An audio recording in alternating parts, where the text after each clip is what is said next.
to hold that data too. Exactly, if we're not careful. So that's part of why I think is on us to make sure that I think we will find a little, even with, I think the way that banks will get into this space is with stable coins. And they will, because they already have an existing user base, it's not too difficult to offer that user base a certain quantity of coins to enter their space, right? And it defeats the purpose of being decentralized. So it's really on us as participants in this ecosystem. Since we talk about ownership, we also have to take ownership of the education and how it spreads. But that's a wonderful point. I'm not even on Facebook anymore, so I really don't. I'm not interested in being on that platform. And even the metaverse isn't something that particularly excites me. As other applications of blockchain, I just think are a lot more practical and needed at this time. And when we talk about the metaverse, we haven't even done research of how that really affects children's brains. Right? It's a lot of social complications. I just want to add to what you're saying as far as the communities and the value of educating. One of the main reasons why I focus on communities, because the only reason I stay on Facebook is to educate, because I know they're easy pickings for movement. You know, so if you've been doing Facebook for the last 10 years, or if you've been using this bank for the last years, it's easy for them to say, hey, you want to do a new thing, come join us. But we have to educate them and help them understand that by making a move like that, nothing changes. It's no change, it's no movement, anything happens. So by being in those spaces and by creating those communities, one of the main things I'm doing is just what Shane said, is educating. And that's one of the main reasons why I come here every time, and one of the main reasons why I like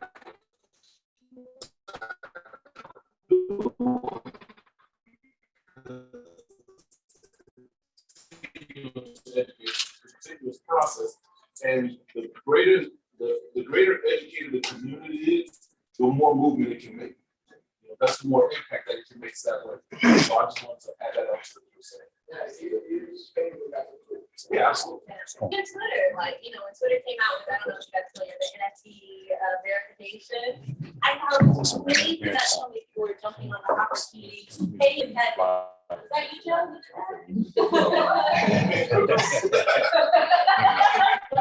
Wild. Wild. To have someone click on my profile and immediately go to my wallet to see my assets. That's different. But these are just things that, you know, we all have to be independent thinkers and not be afraid to share our perspective on these products that are rolling out as they enter the Web3 space. But all that to say, blockchain is really the core of what is enabling this next iteration of the internet. I'd like to call it a tech revolution, but I think it's so much more than that. I think it's a mindset shift that's happening too. This idea of I own my data, I own my finances. There's not someone who can federally insure me. There is not someone, you know, who that I can run to. I really have to take careful steps and be intentional about how I enter this space. That's a whole shift of perspective too that I think has to happen before we really get comfortable with this iteration. Blockchain. Okay, so blockchain is basically a public ledger. The easiest way right now, you put your money in a bank. Do you know where your money is? Right. You don't know specifically how much, what quantity. It could be invested in things that you don't really care for. What's also about the blockchain is that it is a public ledger of transactions. You are able to trace where the ledger goes, but it's also anonymous. Your name is not necessarily attached to your wallet. It is a string of numbers and letters that are encrypted, that are representing your wallet as you are interacting on it. in the on blockchain and in the Web3 ecosystem. I'll go a little bit more detail about how we're kind of briefly that, but cryptocurrency is just an application of blockchain, the same way NFTs are. The benefits are that it's secure, right? It's encrypted. Basically, when transactions are being validated, complex mathematical equations have to be solved between computers, and they all have to agree to say, yep, this party is transacting with this party, and this is what they want to, this is what they're transacting about, whatever the NFT is, would be a quantity of crypto. So that's really cool. Transparency, like I said, you can go onto like the Ethereum blockchain, you can go and see that ledger of every transaction. For Ethereum, that's Etherscan. You can go up there. If there's a project that you're not sure about, you want to check their wallet to see where they're moving money. They said they're going to donate 20% to this, or they said they're going to, give something back to their holders. You can go and validate that and hold them accountable. Scalable, we mentioned this, is decentralized. So, as a community or as individuals, we can really choose to bring up the infrastructure and hardware that supports Web3. Immutable, once the data is locked in and validated on the blockchain, very, very few ways that you can change it. So we like to say it's immutable. And fast, as I mentioned, these things are happening in mere minutes. The transactions are being completed and posted. There is no, this needs to be done between business hours. This is a 24-hour space because it's worldwide. So basically, the way blockchain works, in this instance, if you are requesting a certain quantity of Bitcoin, right, you put in what you want. That data is captured in a block of code. That block is sent to every computer that says, I want to participate and validate this transaction. Their incentive of participating and validating is that they're earning crypto at the same time. Those nodes validate the transaction. They say, yep, this looks correct. This is the right quantity. This is going between the right parties. Once they validate it, they receive those rewards.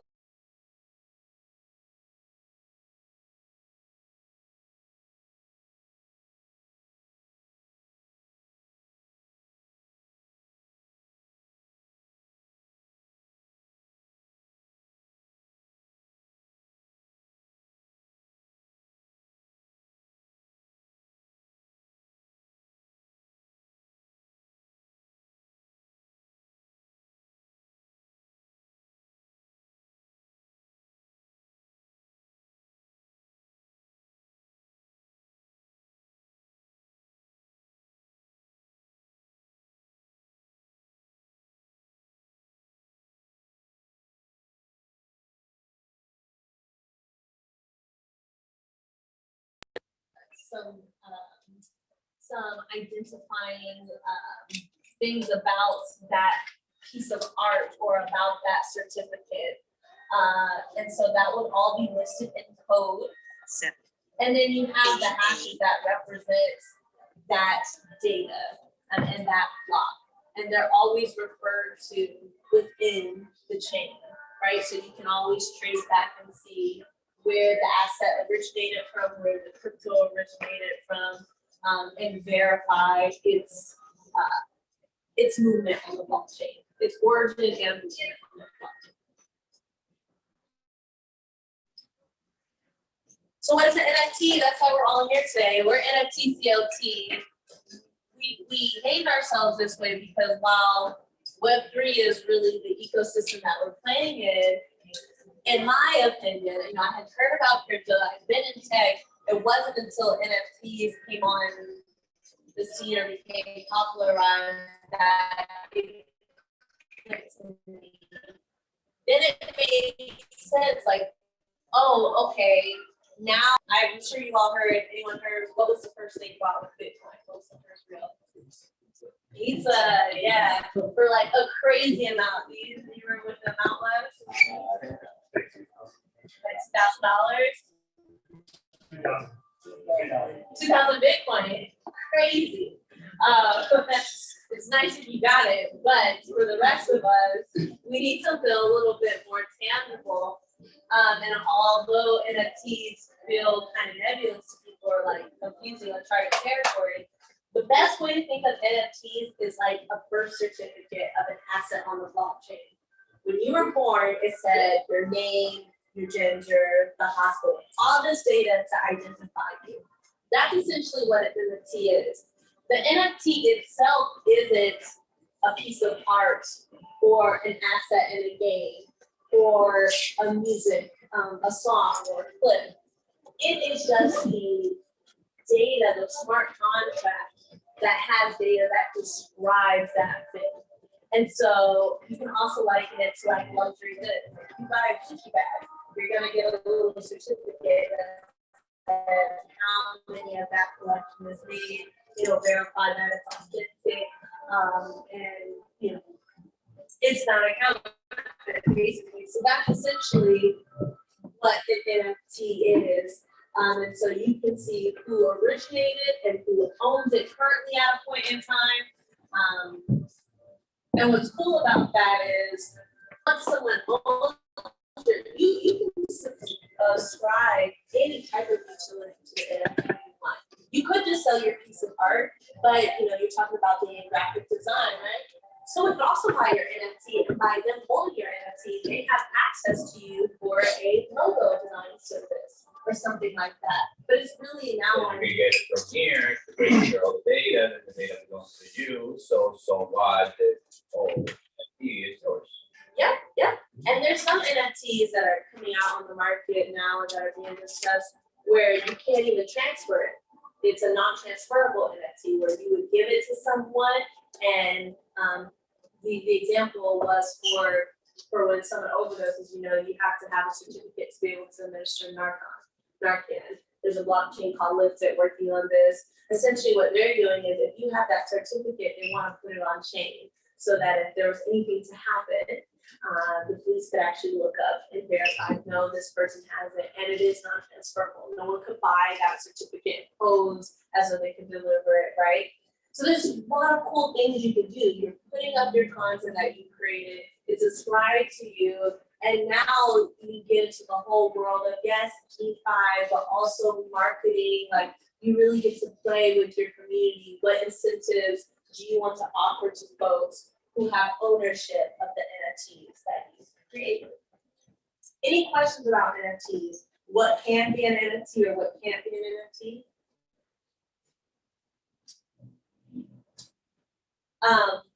You may, I guess the last bit is you may want to be fungible. Like, why fungible? When we say fungible, if I have $1 and you have $1, we can change it and it works the same, right? In the world of NFTs, they're not necessarily, just like traditional art, it's really subjective what the value is, right? And one piece of art you can't say is worth another piece of art. They're not like for like, right? So that's where the term non-fungible comes in.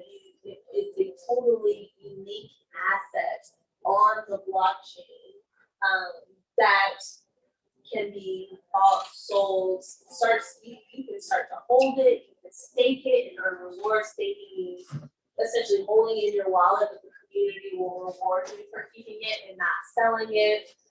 You can even put NFTs up for collateral. If you're a few lucky ones that have a board ape or a mutant ape, if you want to cash, there are decentralized finance applications that allow you to put that NFT up and be able to borrow money against it. So this is where we get, no banks need it. And that's really awesome, especially for communities that have traditionally gone unbanked or have a history of not, trustworthy relationship with banks. We're not going to act like banks have had the most glowing history of giving fair rates. 2008.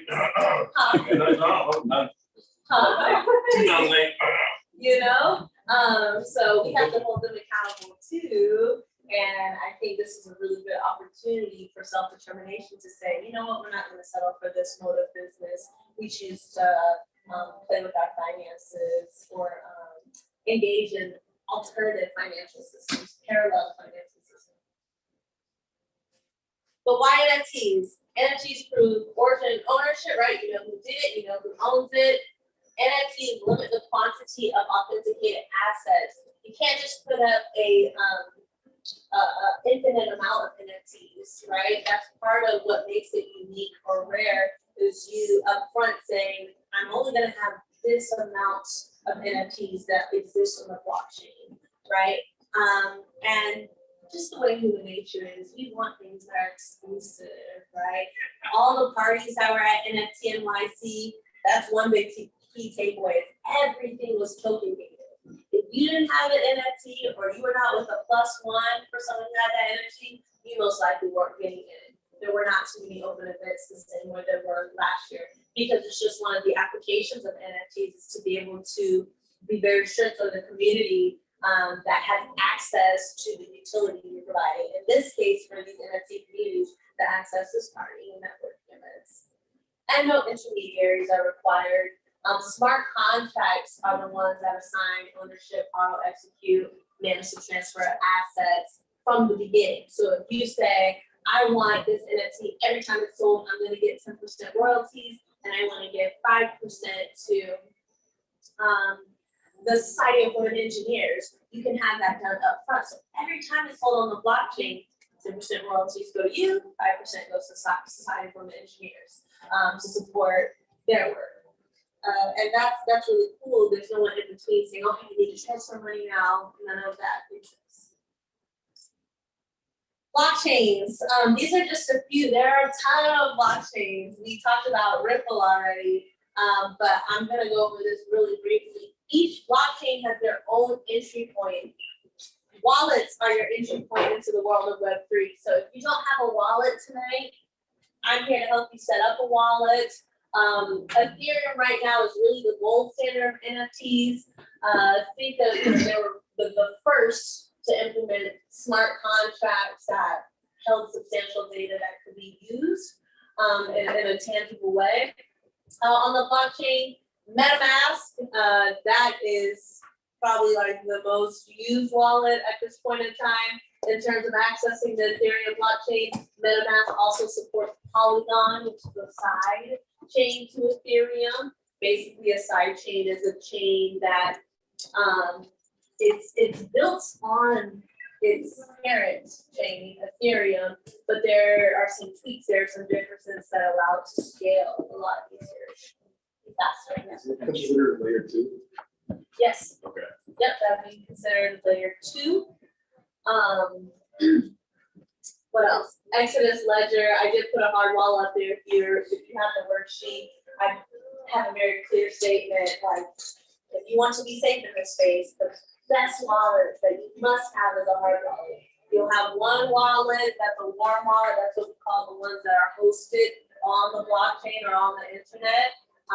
That's where you do your transactions, but for your stuff that you find to be very valuable, your crypto that's valuable, you put it on the hard wallets like Ledger. And it's basically like a hard drive, like a hard wallet. Marketplaces. This is where you buy NFTs. As you can see, Ethereum, a lot of marketplaces that support Ethereum being kind of the standard in the space.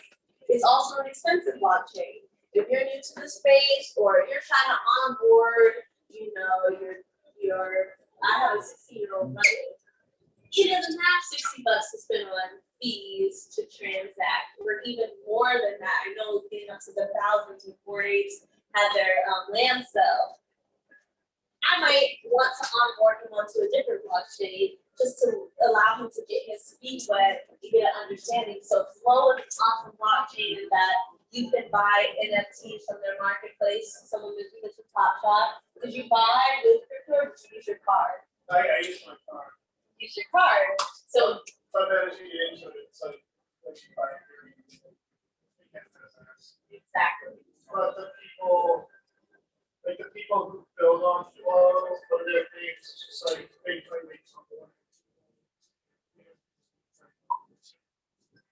Exactly. So that's one of the benefits of Flow and why a lot of big brands like the NBA, also UFC, the wrestling. Yeah, they're on Flow as well because big brands that already have a fan base, they're not trying to go through the process of what we're doing right now. Let me talk to you about blockchain. Let me talk to you about, no. They want you to come, buy their NFT, block your credit or debit, and you have it in your wallet instantly. Tezos is a great one for artists, generative art made from code.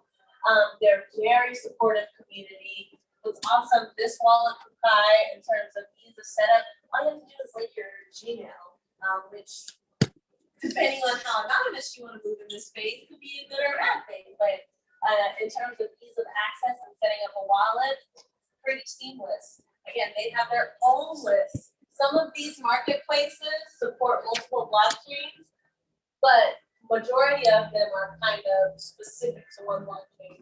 And over there is Solana. One note about Solana, a lot of people put it down because their system tends to crash a lot, which means no one's buying anything, you cannot access your assets. One thing that is awesome about them is that they're building their own hardware. There is a Solana phone coming out, and we talk about decentralization ownership. I'm pretty hardware. The reality is it's a very few small amount of players who can make really beautiful hardware that works really well. Like Microsoft being one, but even these displays, right?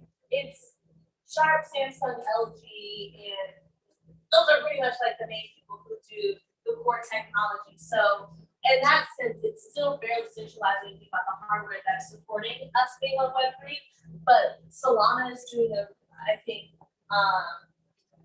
is doing things differently in creating hardware that supports their software. So we'll see where that goes.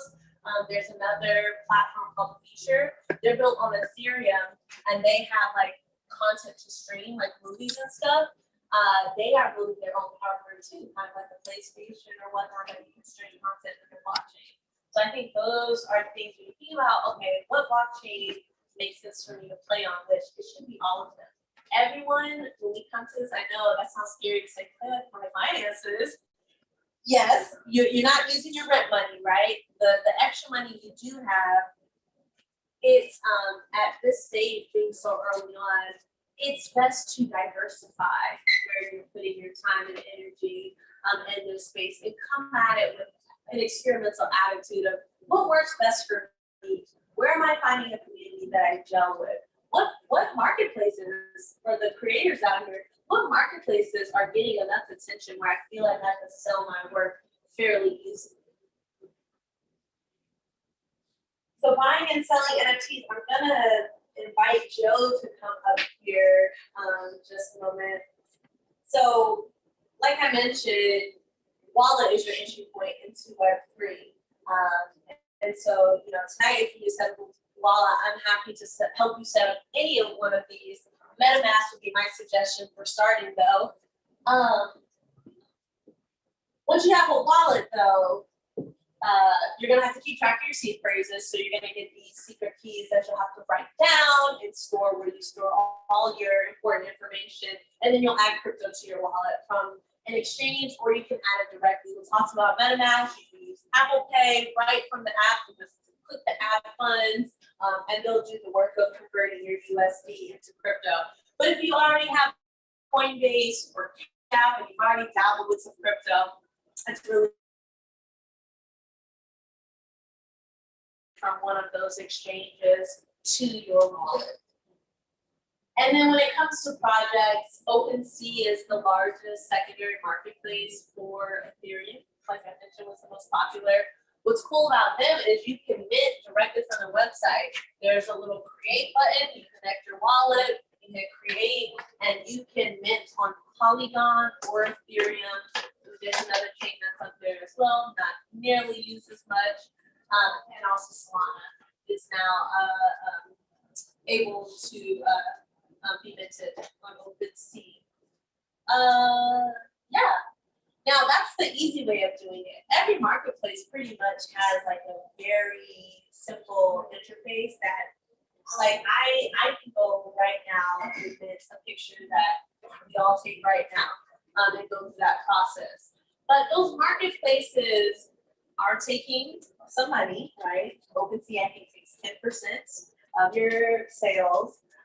Some of the other marketplaces are free, but it's not truly, you don't have the same flexibility you would have if you wrote your own smart contract, right? They're giving you templates to use. You're putting in some information like the royalties that you want. You're putting in the data that describes the rarity of the object. But again, you don't have full control over that smart contract.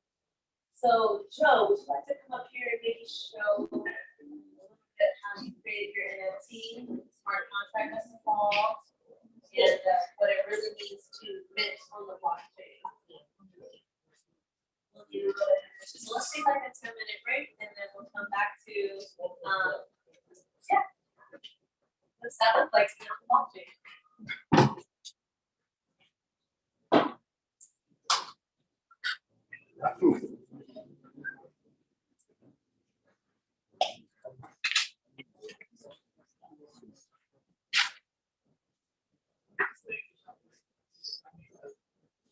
Yeah.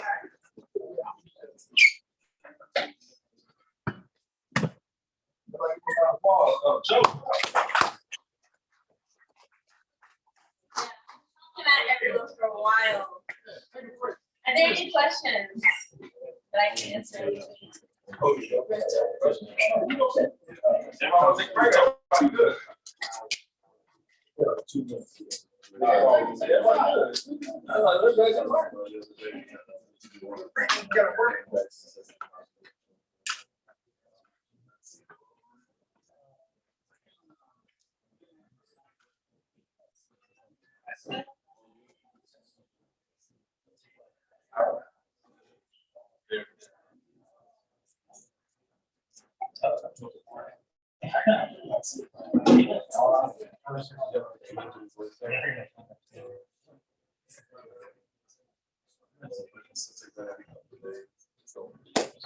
All right, guys, what's going on? It's the Digital Goals. We're about to take a brief intermission real quick before they get back to the education. So hope you guys are learning something, man. This is a lot of information, but I think it's well needed, especially for the community, guys.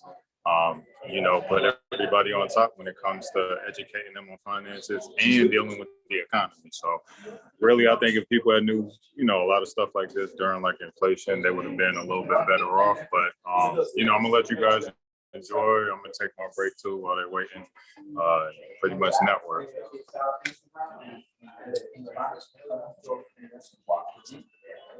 The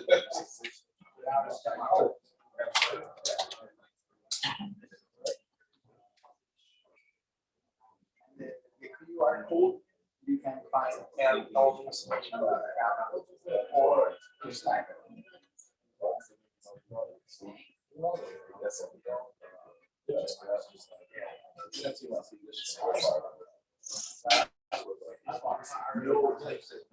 Oh yeah, real quick.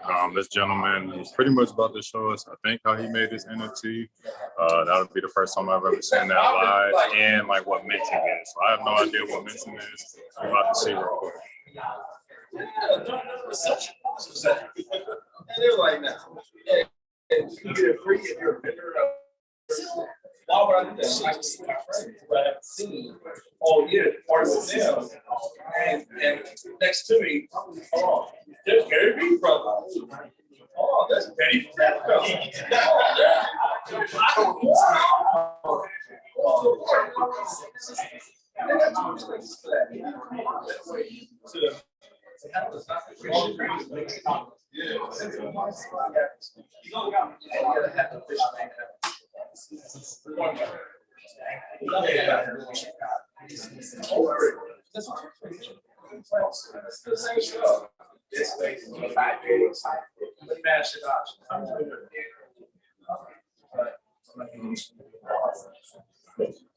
What's up next? I'm talking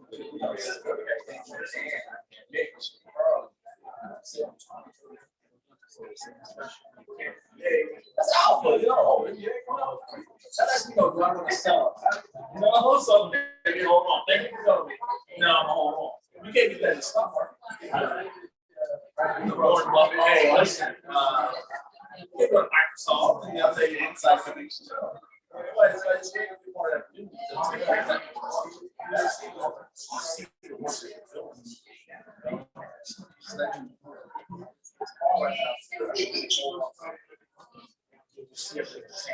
so having our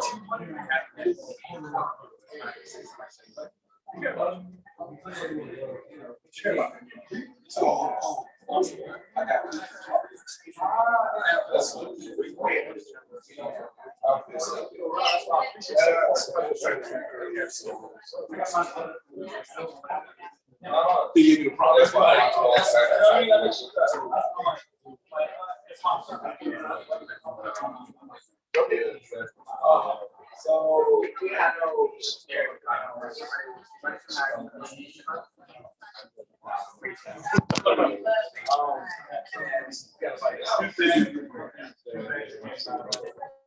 Anything.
I got like a little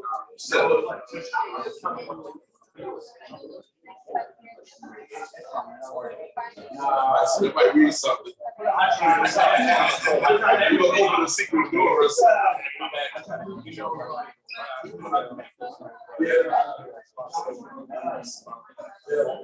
That's a great idea.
So that's why I stand on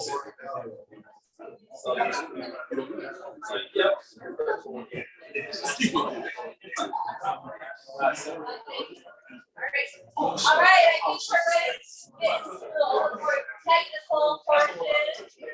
Joe has made his own NFT collection that he's going to walk us through. He's going to show.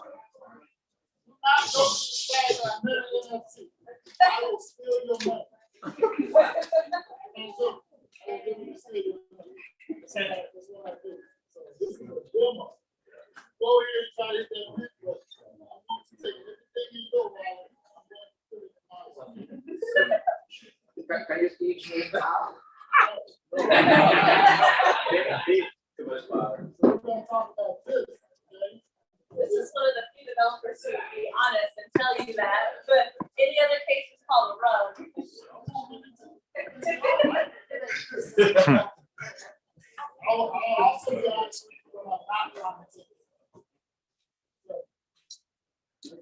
This is the project that a couple of my colleagues started pondering around. So this is the Pot of Joe project.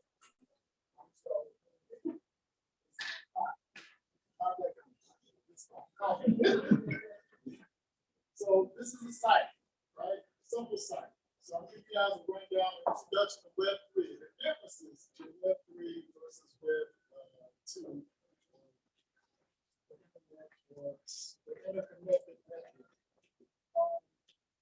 So this is it. So this is the site to promote an NFT project. So the whole point of this was to try and bring other people into crypto to show them how you too can actually make something.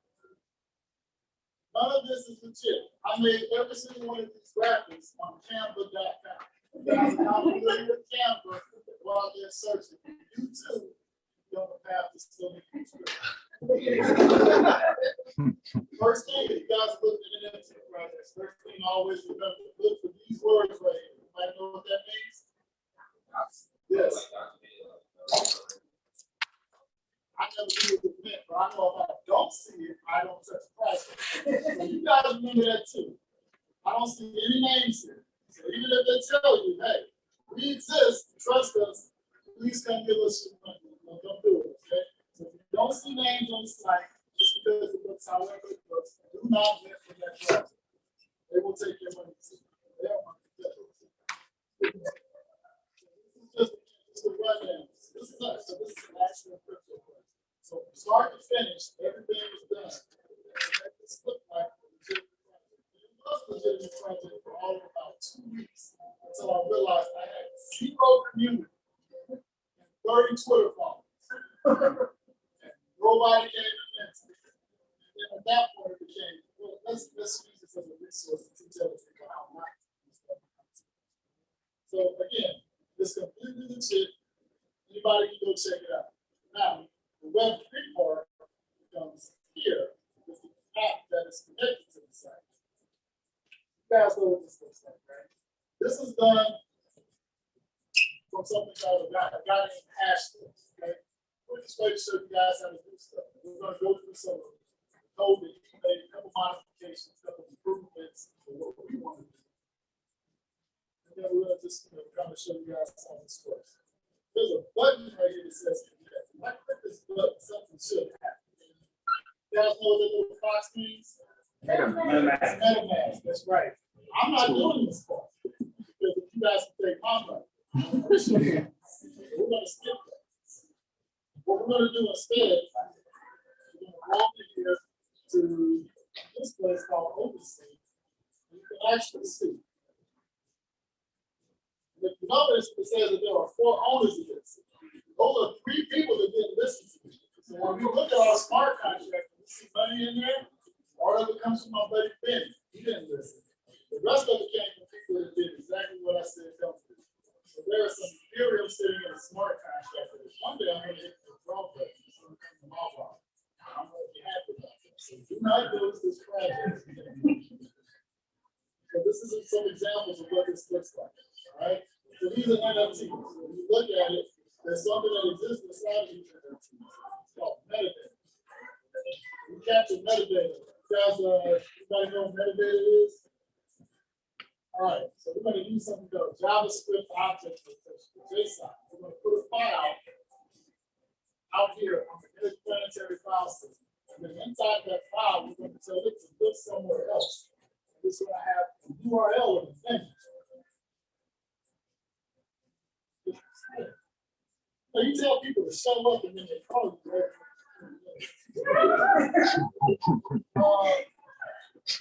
So yeah, so we have an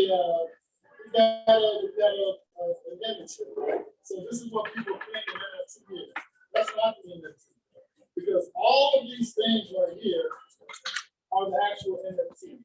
Because this metadata, these properties that we give it, we can communicate with it. We can extract it, bring it somewhere else, and we can allow it to do something for us. We can make it representative of something else. All because of these properties.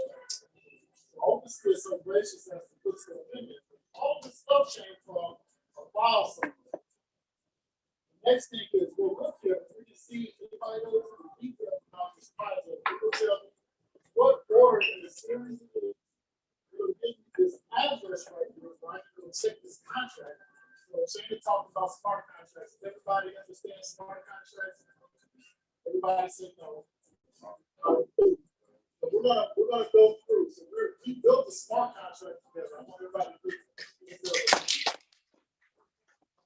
Go back and look at that contract. We want to verify the project. Come to OpenSea. You see a bunch of graphic goods right here. Contract address.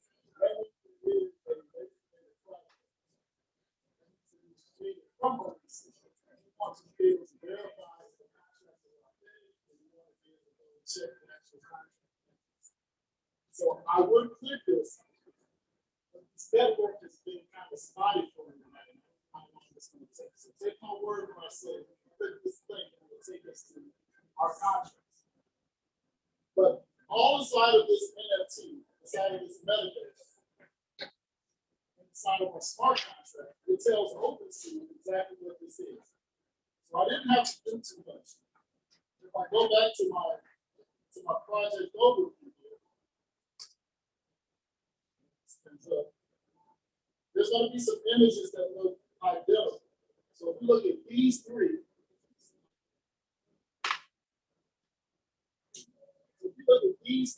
objects right here, you'll notice that they all look the same.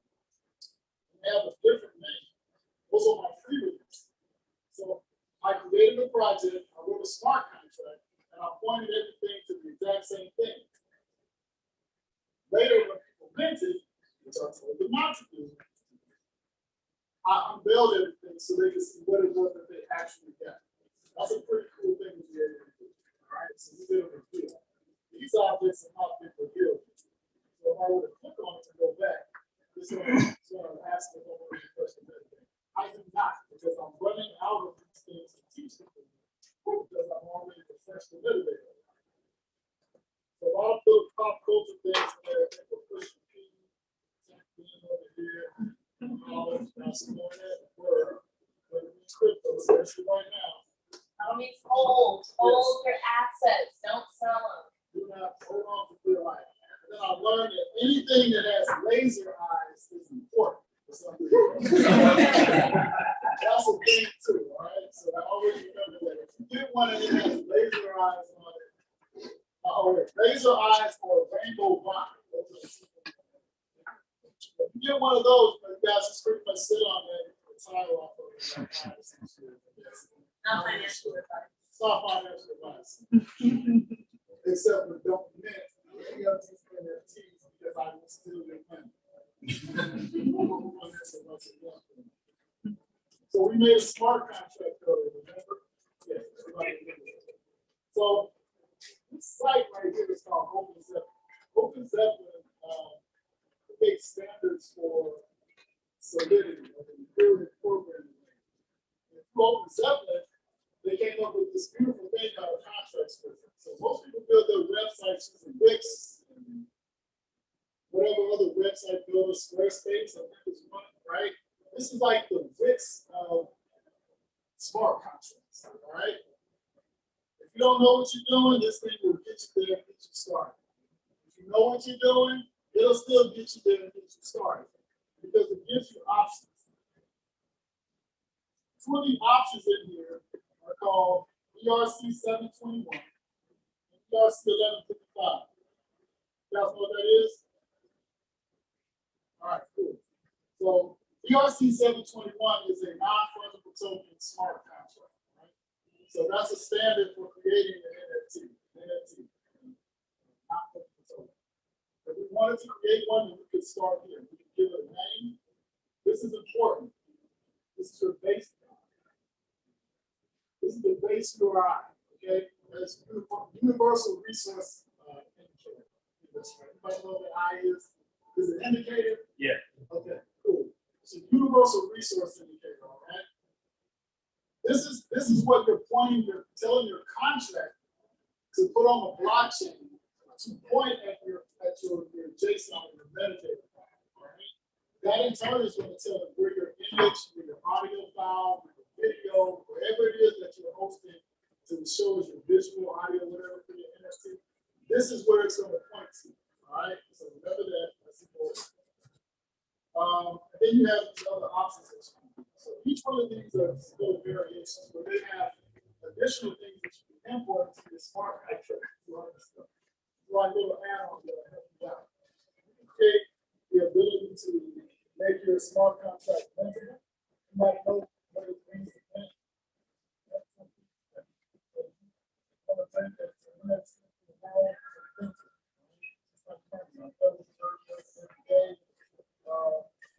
Just like our dollar, the more you mint, the less value you spend. You can auto-implement your IDs. So if you do not have any JSON file that IDs are there, this will allow it to do a systematic programmatic. There's a cool way that you can actually take all of this stuff, throw it at the wall, and have the contract actually be something. Then you have this burnable function. You know what it means to burn in crypto? What does it mean? That's right. It is gone. Right? So the blockchain blockchain is immutable. What's that? These are sexual kind of key. Something like that. In this case, what it does is it doesn't go away, but it does flag it on the chain to say that it doesn't represent anything. The blockchain is immutable. You can't get rid of it. Right? It just sets a flag for it, just like a time. Right? Then we have positive. If you're starting out, you want to make sure to click this one because you're going to need it. Because you're going to mess up, you're going to screw up. And people are going to be stealing your money or something. You're going to want to have that ability to go into your contract and run this function to pause it and stop it until you can figure out why people are stealing your money. All right? I would say this. Then you have the ability to vote, movable, and then this part right here is kind of important. You have this access control piece right here. Now, in the land of smart contracts and blockchain, you have a couple options. You can say somebody owns this, meaning that I created at the point of creation of the contract, I, as the admin, am the owner. So I become owner. Everything in the contract that references owner is me. Okay? I control the contract. Every function in that contract I can call. The other one is role. When you give every function in that contract a role, and then you determine which wallet is able to call that function in the contract. This is more advanced. I say, if you're starting out, do not use this because you will not need it. There's some very specific cases for it. You really don't need that anymore. All right. Then the last thing is, but the security piece right here, you're not going to need that unless you have the contract on it. And you're always going to know what the MIT license is. Now remember, earlier we created a smart contract. I think it's pretty cool. So there's an actual smart contract that we created. So we're going to go through this bad boy one by one so that everybody can recap what we did. All right? Let's start at the top. First thing, like I said, that's a license. So regularly it says this license identified using the Massachusetts Institute of Technology license. You're always going to use somebody else's stuff because, believe it or not, it's cool to steal the blockchain. It's very cool. Everybody has an idea, take their idea, and you have it.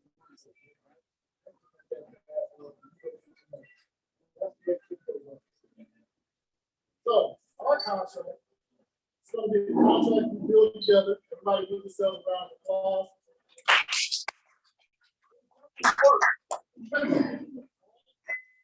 Welcome to take it. It's in the public domain. It doesn't work there. We will fix this next week if you guys come back. And we will make it work. And we'll do some cool stuff. And then you can use it to build your own projects and your own NFT. Anybody want to do that? Anybody here want to build an NFT? All right, yeah, we're going to build one, and then we're going to have like 1,000 of them, and then we're going to have like the coolest ones, and then we're going to open it up for everybody else to come in and do some stuff. That sound cool? All right, so if people want to be involved, they should probably come to this. We can deploy this contract to Polygon. You guys familiar with all those networks that Shane put up there on the screen? All right, so we're going to put this on. We're not going to Ethereum. Why are we not going to Ethereum?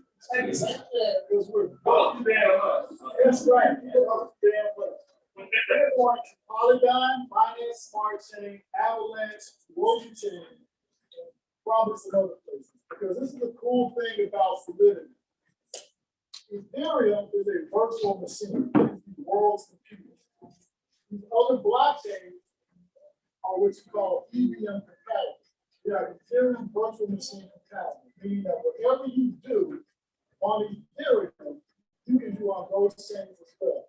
So we can deploy the smart contract to each and every one of these chains too. And then we can really try to do that. Because that is also the blockchain. We can do it on everything. That are EVM compatible. That is correct. When we get to more advanced stuff, we'll talk about building something in Rust or another chain. Yeah, we'll look at some other chains. We'll work on Solana. Everybody familiar with Solana? friends with it. Just understand it's still a public there. People at the place that I work for put the money into it for whatever reason. I don't believe that. But as long as they put money into it, it's probably safer having some. All I know is that one point is $200. Last time I said it.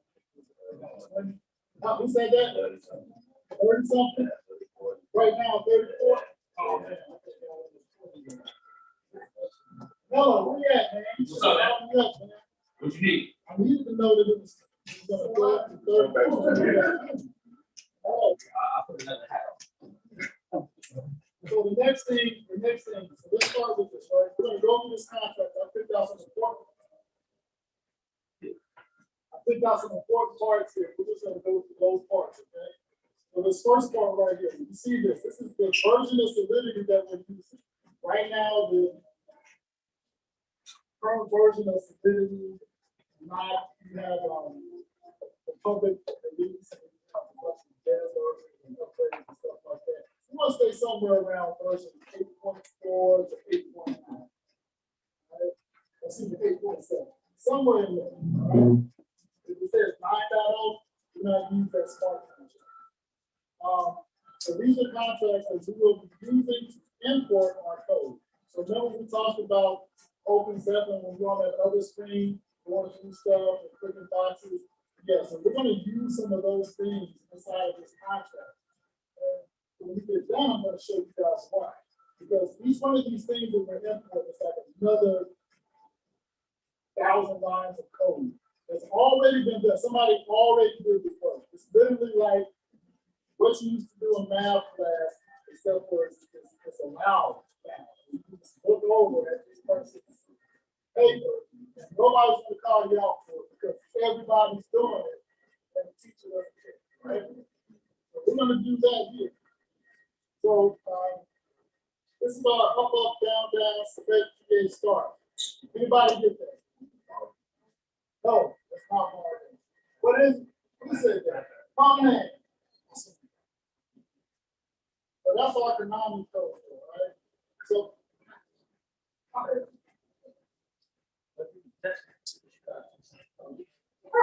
this is the problem. It's always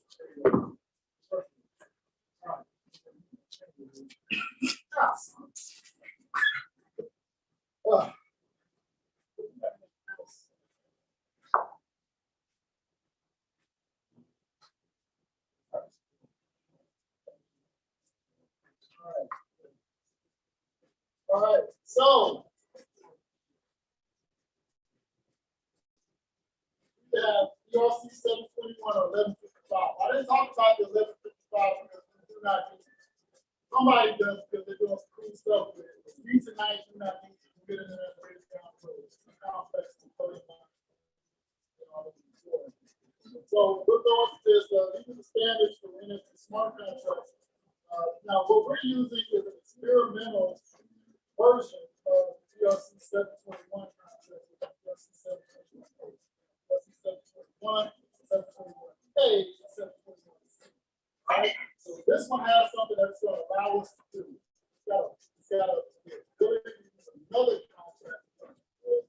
Only thing out of it. So the first of it is if you want to convert something into screen value, let's have our contract because it will make it not have to spend it. That's what Jack is, blockchain. That's what they take. The network takes it. Right? You don't want to give them it. You want to go down court bills. All right. Let's see. So we're going to take us another shortcut and do some gas. So our first contract, we're going to import that 721A. The second one we're going to import is, remember I talked about this, ownable. On one row, ownable. Right? This contract allows us to map another contract and update the set of values and call them to determine if that wallet has been added to the list. That is this. It's called Merkle. Anybody can explain Merkle here?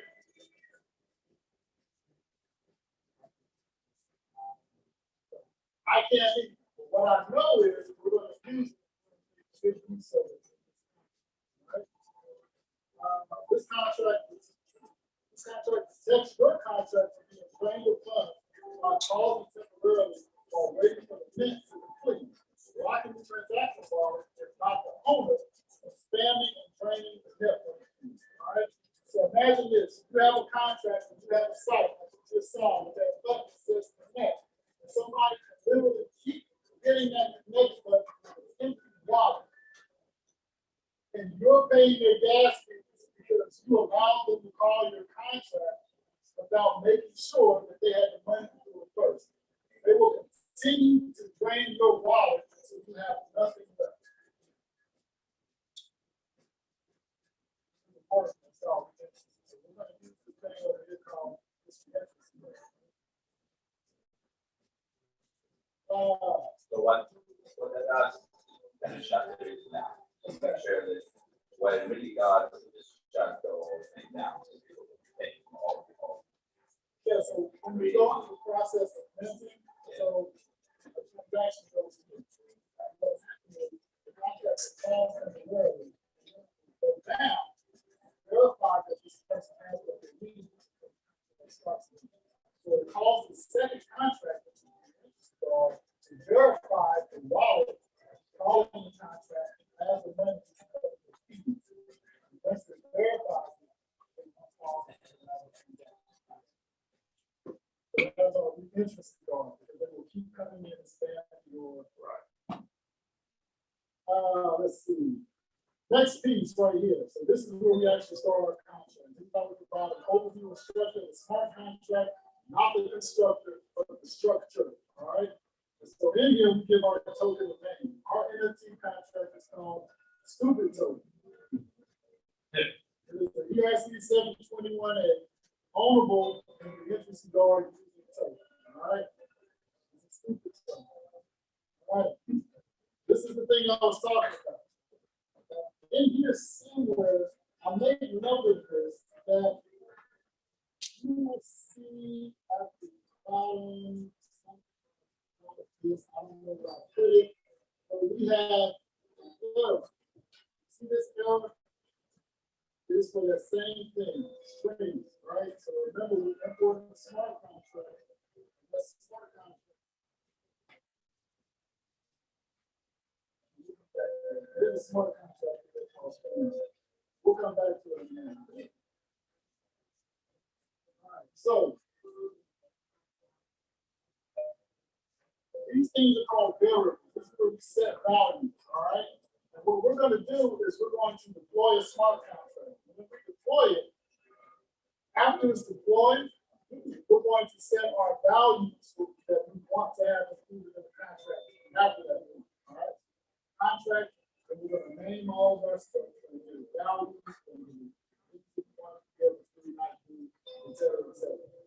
one of those things we want to be able to whitelist people. That's what a whitelist is. All right, so we're going to whitelist people. And that's going to allow us to do one contract to look at another list. This is where our working people comes in. We're going to look at another list off chain and see if it contains values. Those values are attached to the text file based on something, but they're going to be written in strings. They're not really going to be in pattern. We're going to translate those strings into UNT56 values, which will allow us to determine if that person's address is on our list or not. If it is, which all of you will be if you come back over the next 3 sessions when we're building our NFT, then you'll be able to mint the NFT for free. If you're not on that list, you got to pay money. Right? So those are the 2 important things. Right? Now, this is a constructor. This allows us to create how the contract functions and what can happen. More importantly, this is the Queensbridge way, per max. If it was written, it has been determined, but cannot happen for the matter. Contract is a smart contract, right? It's really a dumb contract. Do not tell it what to do, it cannot do. Same as all technology. If you don't tell it what to do, it can't do it. You got that, right? Same thing with smart cards. It's dumb. Don't tell it what to do with technology. So this is our constructor. This is where we're going to give those values and those variables that we have. This is where we're going to place their values.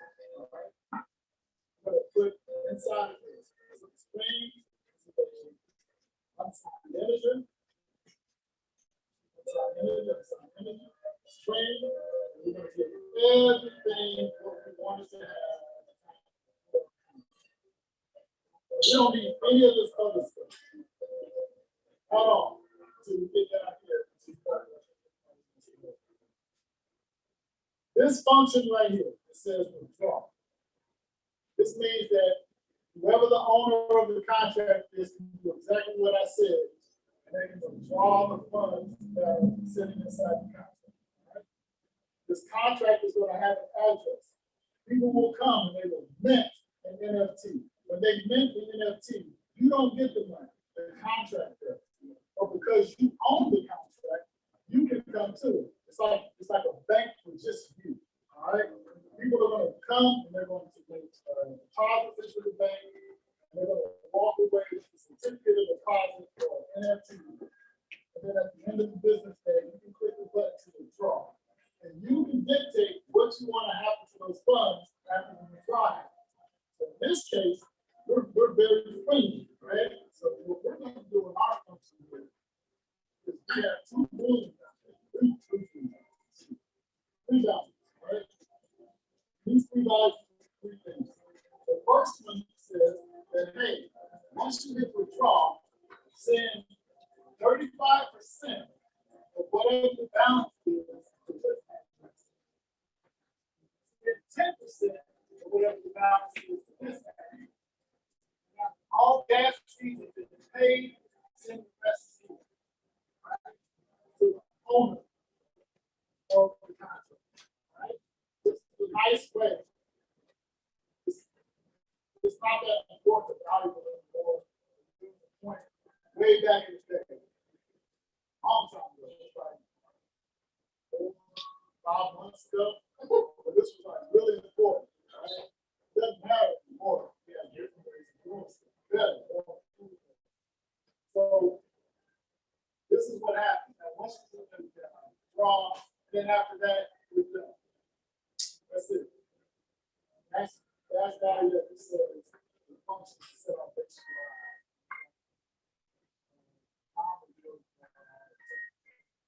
Guess what, guys? This is the smart one. That's it. Plain and simple.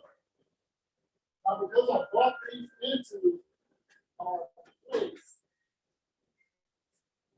So if you want to look at what happens when the contract looks like after all of this import all these values.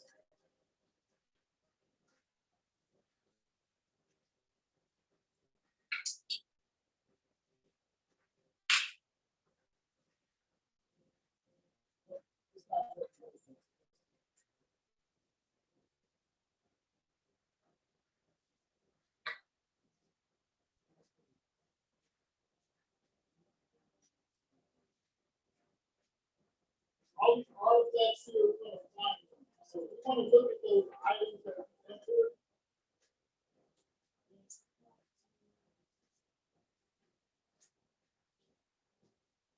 So whatever. Let's go back and talk about it. This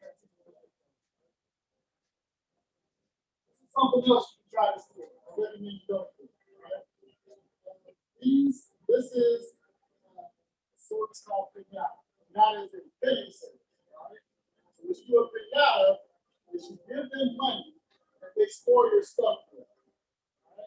The difference is they give you a very good identifier, which is the CID right here. Take that CID and it does something for you.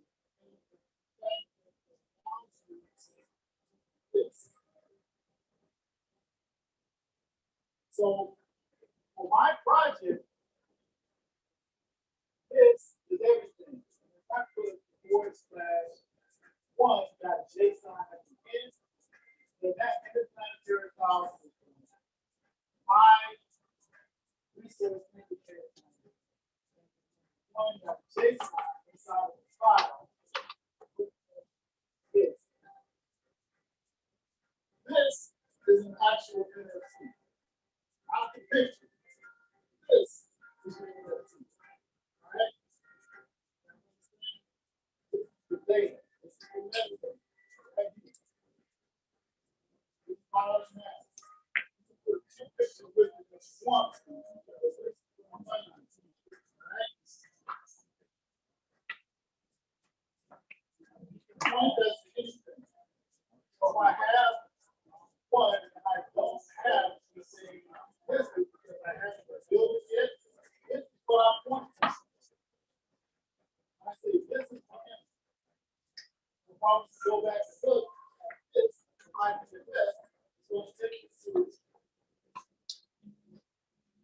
this island right here.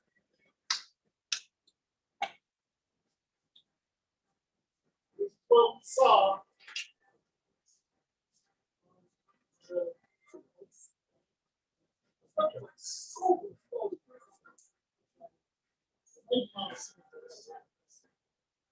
But this is the makings of how we feel. So I'm confident that anybody gets go out, ask the code, it's already there. I'll challenge you without the fact that you created NFT, take and increase stuff, combine my stuff. I challenge people to come up with creative ways to fix stuff in the world. We don't have insurance stuff. We don't have a lot of things. So like I said, when you take your NFTs, it's not. It's a data. Use that data to create some amazing things. I just challenge you guys to come up with things that's right now. And find ways of having time. I think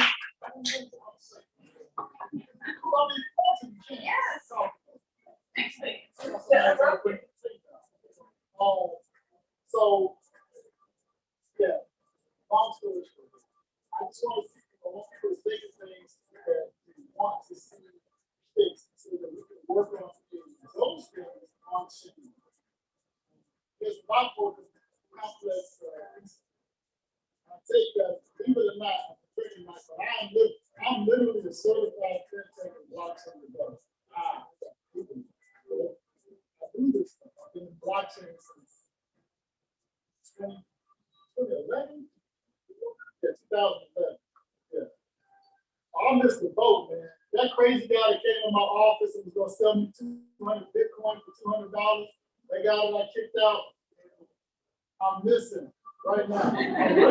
Worst choice ever in my life. Right? Yeah. He was nice too. He's somewhere on the country. But bottom line was he got me for something new, right? It wasn't about making money. It was about understanding that you have technology. We didn't have anything like really good. The value proposition for this thing is that nobody controls it. And because nobody controls it, it's the most secure financial in the world. There is nothing more secure than this. Second on that list would be the failure. Our financial system is the most unsecure thing in the world. It's the most unregulated, regulated thing in the world.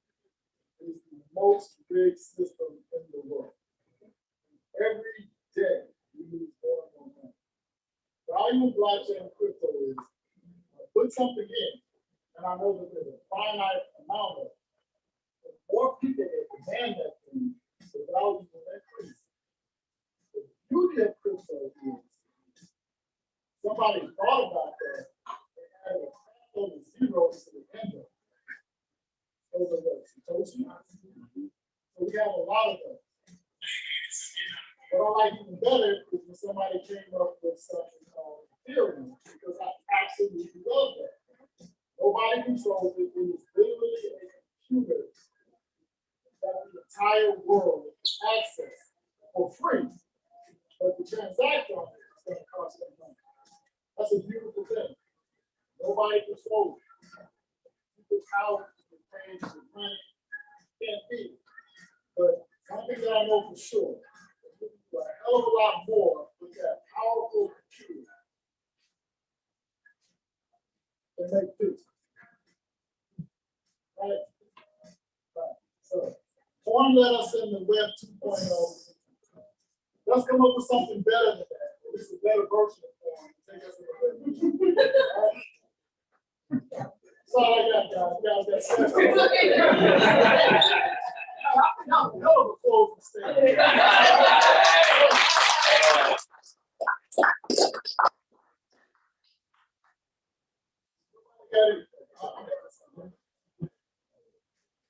Well, thank you so much, Joe, for stopping by and showing us what's really under the hood, because like I mentioned, a lot of these marketplaces, you can go once a day, click create, upload your image, your video, music or whatnot, and they'll have their template smart contract, but it's nothing like actually building your smart contract. If you want to do some really cool things, what we're talking about is data ownership. That's what you're seeing at, right? When you show that smart contract. And we as a people have never had that opportunity to own our data on the internet in this type of way. And so this is the first time we've actually done a demonstration like this. Thank you so much, Joe. I think while it's confusing, at the same time, you see like if you're willing to put a little bit of time and effort in, it's kind of like learning another language, right? You can start to get the hang of it and get the point to. Doing great. Oh, you have a question?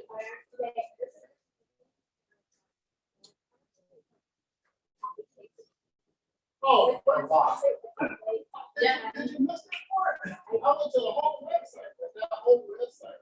Just put So yeah, Open Zeppelin is one that has templates that you just copy, that you actually just click and it puts the code there for you. There's really awesome resources. Manifold is one. They have an awesome template where you can do your own website and it'll deploy it across. So that's like what Nas uses for his NFTs. There's other resources I can direct you to that make it super simple where you don't have to bother with code. But we did want to demonstrate that to really show people what it is. Because again, we're talking about ownership. You brought up Facebook Meta. What you're going to see in the next, I would say now, so 5 to 10 years, is Web2 companies bringing their existing community on board onto blockchain without ever explaining any of this. And so all of the benefits of data ownership and being able to ascribe what data you want on the blockchain are kind of lost at that point. They almost took taking your ability to determine how you want your data to be written and stored and transacted on the blockchain. But yeah, I'm happy to give you some resources that I use or that I just researched and vetted a little bit that I already have influence. Like I said, Open Zeppelin is one. Open Zeppelin is already for people familiar with code, I would say, but like Manifold's one. There's another one that ties very nicely in with Webflow. It's a website creator, so it'll allow you to use Webflow to create the website that connects them all and all of that, and then they'll work on the smart contract piece. It's called BillShip.xyz. They're new, but keep in mind all of these companies are fairly new. I mean, you know, they're still in beta almost too. They're still developing. Nothing is like, there is really no Wix for smart contracts. They're just people trying to be that right now. Are there questions about NFTs tonight? If not, yeah. My question is not about NFTs. Yeah. I like to pose a question to the audience. Everybody enjoy it? Yeah. Can I get 3 people to give me 3 things that would make you bring 3 people with you next time? Like, what are 3 things that you learn that you're like, yo, this is something that I would give my friend heard it this way. They would be here on the next week. All the Well, really, the fact that it's just everyday people teaching it. You know, it's a community effort versus having some guy or gal up there in the super tie, and it doesn't seem believable at that point. So I really like that. You know, it's somebody I can be relatable to and understand this information. nice. So you're gonna invite 3 people. Oh yeah, for sure, bro. Perfect.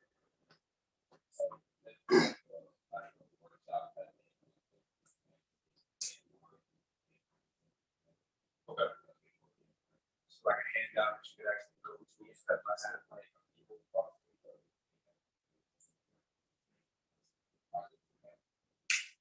So we promise that we would have it on the next one. He does. One more. One more. Question, lady in the hat.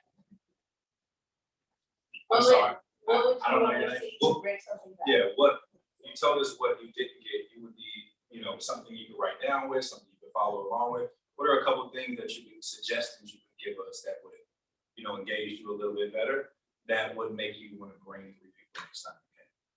Because obviously the more people we have, the more fun this is going to be. And Well, you mentioned the next time you were gonna actually walk us through like building. So he kind of started, like what you saw, that code, that's NFT, that's the back. I think more of that done down. Okay. Okay. So there's some pictures and stuff in it too. Everybody's gonna be Like able, pictures. yeah, go to, everybody goes to their phone, they go to Canva, and they send the image in. That's gonna be all this. Maybe it's like 3 left. Yeah, do that. Now I'm doing this. Yeah. What's your laptop? You got your laptop? Yeah. You gonna do some sort of. Don't close it. What are you doing? Get us in on this stuff. Like I said, what's interesting about this space, is coming from the coder perspective, like, you know, if you go to OpenSea today, and you click create, you can upload any image you want. I've uploaded images from our events, but you don't have that real ownership. You're gonna take 10%, and there's nothing you can do about that. Right? So I think typically this is actually the first time we've gone through code like that. So thank you, Joe, for taking some time out as someone who is certified in blockchain education.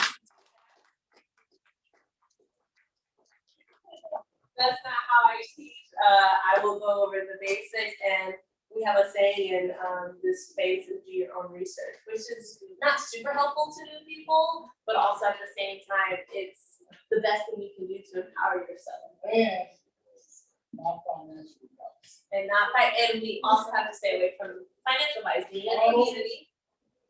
UROR is not financial advice. Yeah. Entertainment purposes. Entertainment purposes only. Do you have like a link or our taper of the slides I had? I definitely can put it in our link tree in our Discord. I also have a worksheet. You know, we typically go over the basic information. Sometimes we'll switch it up. There are things called DAOs we'll talk about. We'll highlight certain projects, right? But as Joe mentioned, these next few weeks, we really want to show you Ethereum contract standards and what that looks like.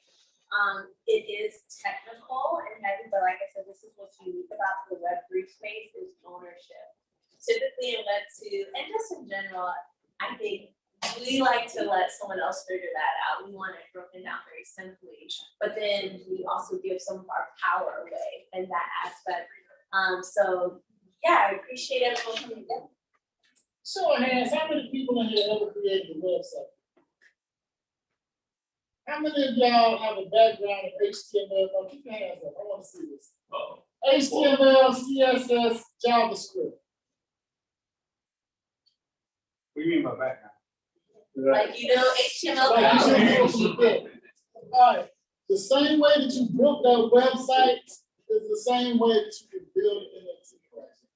I'm telling you, it just takes a little bit. You didn't know anything when you went to DB or Squarespace or Wix. You didn't know anything when you went there. And a lot of you left a little thing at the bottom that said this is a free website. So you didn't know what you were doing there. What's it gonna hurt to learn something now? You'll be able to tell the next person. And you'll be ahead of the curve.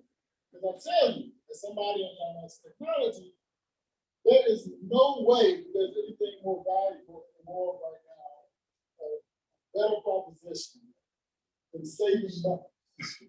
And the fact that I don't need hardware to secure something tells me that this is far better than spending $22 million a year on hiring the team to secure a bank.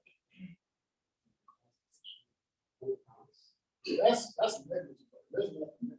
I want everybody to understand. I want everybody to understand too, man. None of this is possible. Like we all are community. Like, you know, put faces, try to network, meet people. You know, we're all one big community. That's what it's happening. You know, we're pushing this forward. Not for us, but see these 18-year-olds. It's not for us. Our old ass stuff, you know what I'm saying? We don't know the age of 30 we're done.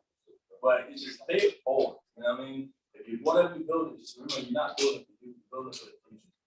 Remember, community is everything. This is what this is for. This is for everybody. But what's awesome is like, you know, to your analogy about websites, right? You can go build one on Wix, Weebly, all of these without HTML knowledge. And that's coming up. That was one of the first things when I got into the space I went to. I was like, where is the drag and drop? Like maybe it doesn't exist. The first time I met someone who's building that was actually at NFT NYC. Looked over to the lady on panel together. She's like this on blockchain layer 1 called Lifted. Lifted only has like 200 people following them on Twitter. So it's such a new space that that's honestly an opportunity. You'll see a lot more people coming on. I mentioned BuildShift. If you want to write that one down, they're one of the few who are trying to make it as easy as possible for us to create our own NFTs without going to the marketplace. Because you want to get to the place where you're hosting your NFTs on your own site. You don't want to have to rely on the marketplace, one of these marketplaces, to host all of your information. That kind of defeats the purpose, right? When we talk about the information. So thanks for coming out. Our next event will probably be, I know we have one coming at brunch. We have a women's brunch we're planning for August. We have another one at Bucal. Anyone familiar with the music exchange? What is the best place we do Wednesday next? Yeah, you can follow us on Instagram at NFTS. Also join our Discord. Music Factory. Yeah. We'll be back here. Then you come to the women's event. It's too long. Cool. Thank you so much, everyone. Hey, before everybody go, take a picture. Yeah. Let's take a picture. Take a picture. Huh?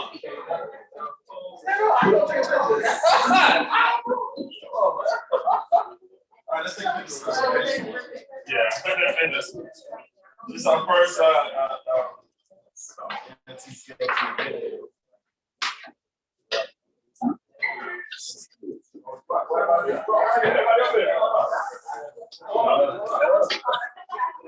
Stay down. Hold up, take a picture first.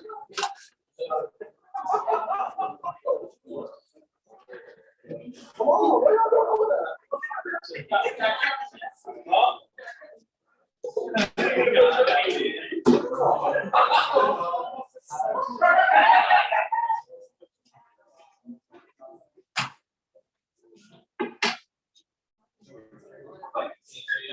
got his camera?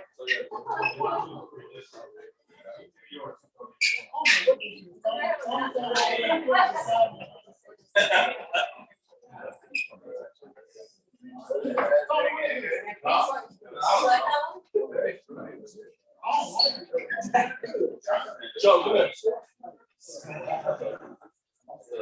Everybody sucking in? All right. Which bar? Come here. Sparky Killer, JB.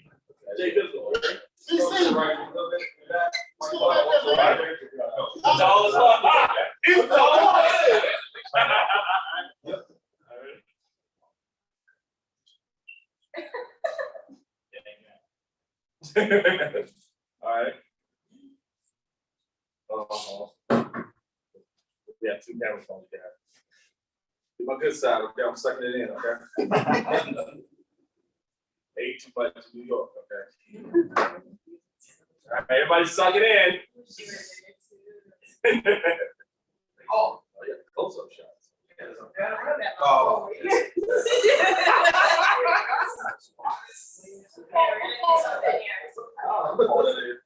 Whose phone is this?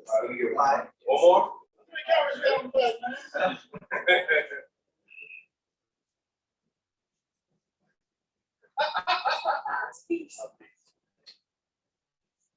Yo, Awesome. Thank y'all for coming. We'll see y'all again in a couple weeks.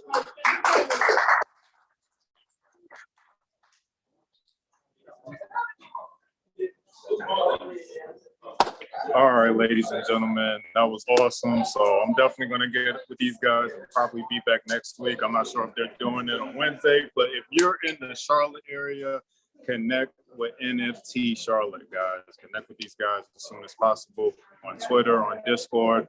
They're doing amazing things for the community, man, and I look forward to seeing them push it forward, guys. So I'll catch you guys next week.